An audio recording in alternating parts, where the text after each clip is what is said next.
You want to know the first thing I do to pretty much all these builds that I ever start? Here we go.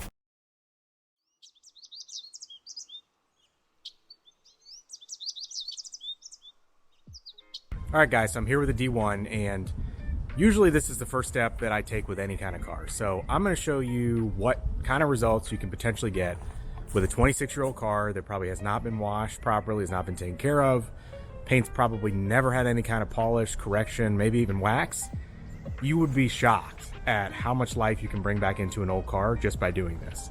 In fact, what really surprises me is that a lot of people who sell these cars don't even take this very simple step before they list the car, which should honestly get you more money when you go to sell the car just by taking some simple steps. But look, I get it. Detailing's not for everybody. I happen to be really passionate about it. I enjoy it. So I'm going to take you through my entire process to basically get this car back to life. What we want to do on this particular D1 is kind of see what we're working with on the original paint. It looks like it's in okay shape. It's definitely not in great shape. There's really only one way to find out, which is to take it through the whole process. I really like white on this car. I think it's a good looking color. It works for the build I want to do.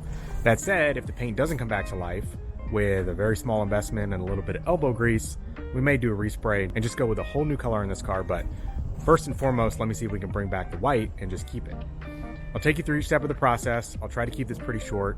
That way, if you've got an old car that you own or one you're thinking about buying and you want to bring it back to life, this will help you understand the process. Particularly if you're looking at one, you're kind of just on the fence to say, gosh, I've really always wanted to own one of those cars. I can't afford to buy the super nice, completely restored, good-looking version of that car. I would argue strongly that you can go out and find some really good deals on cars that are in decent shape, mechanically great, like this D1, and just need a lot of cosmetic love and attention, and get some great deals and create a lot of value in the car immediately just by following some of these simple steps. So stay tuned. I'll walk you through each one, kind of explain what I'm doing. Okay, so step one in this process, decon wash. I typically use the Decontamination soap from Seth's Garage, but essentially what you want to do in this step is take off whatever is on this car. It could be dirt, grime, old wax, you name it. The point is you don't know what's on this car, on the surface of these panels. And so the first step you want to do is to try to strip as much of that off as possible. So basically, decon soap, in layman's terms, is just a soap that has a little bit more power to strip off things from the vehicle than your typical maintenance wash soap that you would use every week or two, things like that. So what we're going to do is take the decon soap and load it into here. We're going to go at about 150 milliliters within this foam cannon, and then the rest we're going to use slightly warm water to load that up. We're going to spray the whole car down with the pressure washer. So we're going to use the power of this to get as much just regular everyday dirt and grime, whatever, off the surface of the paint without having to really scrub at it. And then we're going to foam the whole car down, and we're going to let that sit. And we actually want to let that sit to drip off a good amount. Now, you don't want this to like dry on the surface of the paint, to be clear, but you do want to let the soap do its work and basically pull down all the contaminants and dirt and grime and just everything you're trying to get off with this step. So we'll let that drip down for quite a while, then we'll wash it down, and then the car will be deconned. We are going to use a 2-bucket method. I'll show this in the next step here, but foam it, 2-bucket, spray it off, and then the car will be deconned. So once we finish that step, I'll come back and talk about what we're going to do on our next step, which is the clay bar.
Okay, so now that the decon wash step is done, we are going to use clay lube. So once you've used the decon wash to get everything off that you can, just with soap and water and, you know, scrubbing, you want to use a clay bar or clay scrubber and some clay lube. Basically, this is a sponge that has a rubber side to it.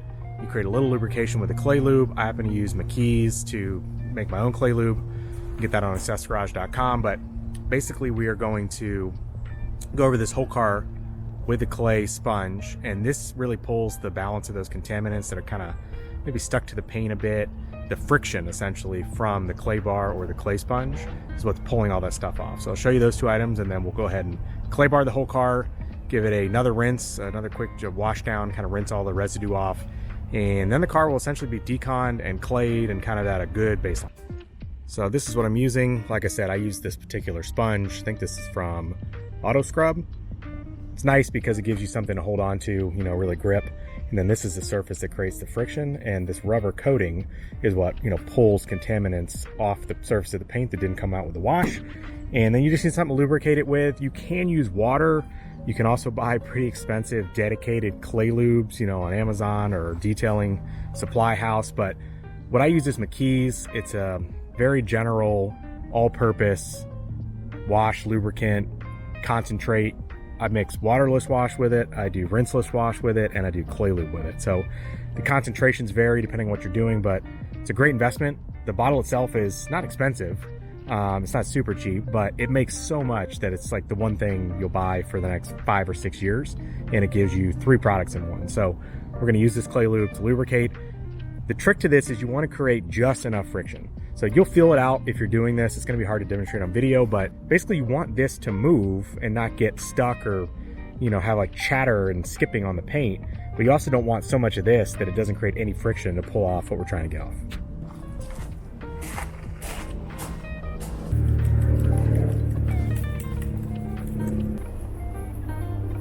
Now you will feel as you do this some grittiness or graininess as you run the sponge over the car, especially as you make some passes and start to use up some of the liquid and create a little bit more friction.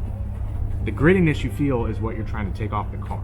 And so you really want to keep going and make passes until it starts to feel pretty smooth when you make a pass with this sponge. That means you got a lot of the dirt and the grime and the things that we're trying to get off this car off with this particular step of the process. Now you don't have to worry about getting 100% everything off, because we are going to compound this as the next step, and that's going to pull off a ton with the Overland. Okay, so next step in the process is compound and polish. So this is essentially what you're going to need. On the left, we've got Jescar Correcting Compound. Then we have Sonax Perfect Finish. The Jescar use first, then use the Sonax. So basically this is to get swirl marks, scratch marks, anything that's basically on the paint from a imperfection standpoint will typically come out with Jescar. There are definitely more intense, more abrasive correcting compounds you can use, but this one's like a really good happy medium. It is made for rotary or dual action, so it doesn't matter what you're using. And I really like to use this. I use this with a microfiber pad. So this is from Meguiar's. It's got a little bit of texture, as you can see. So that helps to get in all those crevices and really get everything off of there.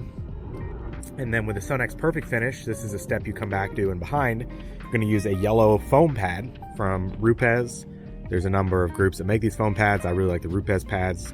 Pick these up from Seth's Garage. So you're going to use that. That is a fine polishing pad. So once you've kind of done this step, you're going to come back, really polish it out. And then we'll do the last thing, which is protect the paint that we have done, which in this case, I've actually decided to do sealant and wax. So instead of ceramic coating, I was thinking about it some more, and 2 reasons. Number 1, the paint is old on this car. And number 2, I'm going to be taking this off-road and driving on trails and things like that. So it's inevitably going to get scratches and things from tree limbs or whatever. And with sealant wax, it's going to be a lot easier to every, 6 to 8 months, just redo that step, as opposed to ceramic coating where, contrary to popular belief, once that gets in your coating, it's in there. So those scratches and all that kind of imperfection is in there until you compound the entire coating off. Wax and polish, a little more forgiving. You can come back with a polish and a wax and kind of cover up a good bit of those little scratches over time. So we're going to do that step last, but first let's do these. Basically, you put it on, Wait till it flashes, buff it off with both steps. Pretty straightforward. We're also going to use this trim tape since I did just put the C4 G-Technic Trim Restorer on everything. I don't want to get any of this polish on that because it'll make it white, whereas right now it's a perfect black. So let's go ahead and get to it.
So last step in the process, now that we have the compounded finished and the polish finished, polymer sealant on the right, Jescar PowerLock Plus.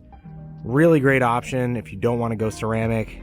Definitely locks everything in, creates a barrier between the paintwork and the elements. So we're going to use that with just a microfiber pad. Then we're going to come back with Colinite 845. Really good wax for nice deep shine.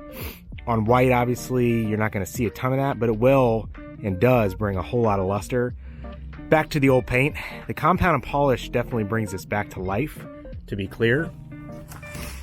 As you guys can see, hopefully the video can pick this up, but, you know, new panel, you know, old panels.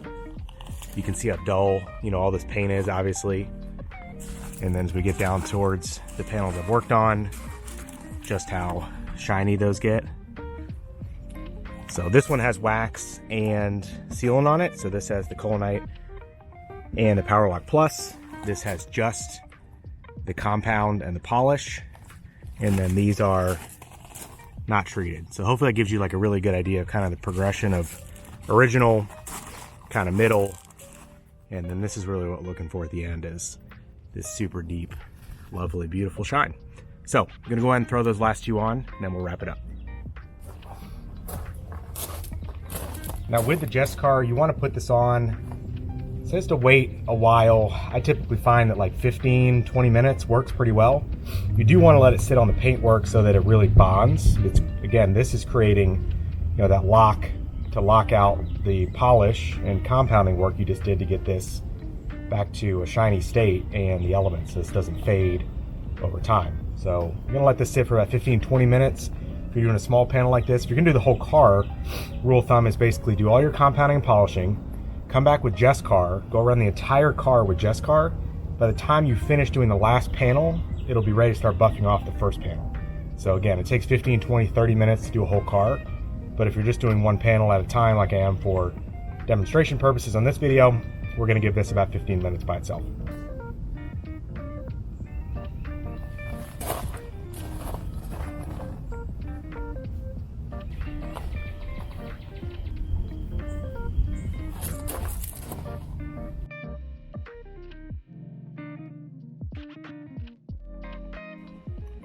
So there you have it, completed product.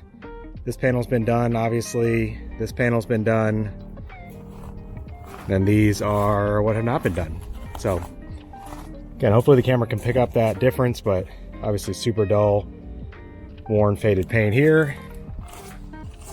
And just a little bit of compound polish, sealant, and wax can go a very long way on these old cars. So I hope you enjoyed the video. If you've got an old car, looking at the existing paint thinking, man, I really need to repaint this thing, respray it, I really would suggest you try this first. You'd be surprised at what a difference it can make if you just put in a little elbow grease and get the right tools. So thanks for tuning in. Make sure you subscribe to the channel. Lots of projects for Land Rovers, Range Rovers, 911s, drives, all kinds of fun stuff planned for the spring and the summer.